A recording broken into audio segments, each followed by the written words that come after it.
జీవితాంతం తెలంగాణ రాష్ట్ర సాధన కొరకు అంకితం చేసినటువంటి మహనీయుడు ప్రొఫెసర్ జయశంకర్ గారు. ఎందుకంటే తొలి దశ ఉద్యమంలో కావచ్చు, ఉద్యమానికంటే ముందు కావచ్చు, తెలంగాణ ప్రాంతానికి జరుగుతున్నటువంటి అన్యాయాల మీద గళమెత్తి పోరాడి విద్యార్థులను యువకులను చైతన్యవంతులు చేయడంతో పాటు తెలంగాణ ప్రజానీకాన్ని యావత్తు కూడా మనకు జరుగుతున్నటువంటి అన్యాయాల మీద వారు ఇచ్చినటువంటి వివరణలు కావచ్చు, వారు ఇచ్చినటువంటి ఉపన్యాసాలు కావచ్చు, అన్నీ మన ముందుంచినారు. మలిదశ ఉద్యమంలో వారు ప్రత్యక్షంగానే సాహిత్యం ఇచ్చేటువంటి అవకాశం కూడా వచ్చింది.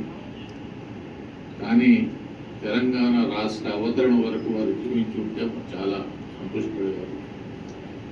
14లో మనం సాధిస్తే 11లోనే వారు మన నుంచి భౌతికంగా దూరమవుతారు.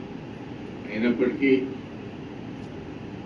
గత 10-11 సంవత్సరాల తెలంగాణ రాష్ట్ర అవతరణ తర్వాత ఈ రాష్ట్రం యొక్క అభివృద్ధి కావచ్చు, ఈ రాష్ట్రంలో జరుగుతున్నటువంటి పాలనే కావచ్చు, వీటన్నింటినీ కూడా తప్పనిసరిగా వారి ఆత్మకు శాంతిని కలిగిస్తాయని చెప్పి ఆశిస్తూ వారికి ఘనమైనటువంటి నివాళులు అర్పిస్తారు.